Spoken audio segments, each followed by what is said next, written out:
Habari, natumaini uko salama na ninaitwa Dr. Elizabeth kutokea hospitali ya Afya Time Specialized Polyclinic iliyopo Ilala Boma mkabala kabisa na jengo la Mwalimu House.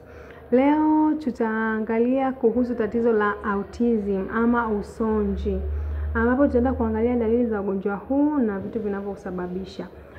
Usonji ama autism ni hali ya ukuaji wa neva inayoathiri jinsi ya watu wanavyoona ulimwengu, kuwasiliana, kulingana na watu wengine.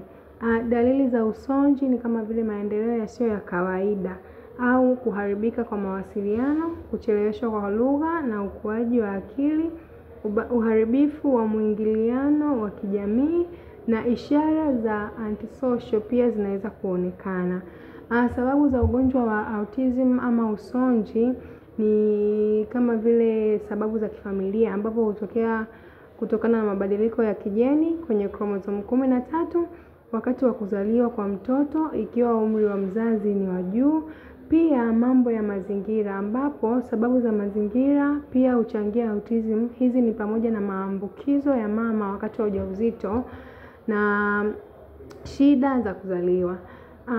Pia ukiona mwanao ana dalili kama kuchelewa kwa kupata usemi, matatizo ya kuangaliana kwa macho na tabia zisizo za kawaida, ni vyema kushauriana au kumuona daktari mapema, kwa sababu uingiliaji kati wa mapema na usaidizi unaweza kuleta mabadiliko makubwa katika ukuaji wa mtoto.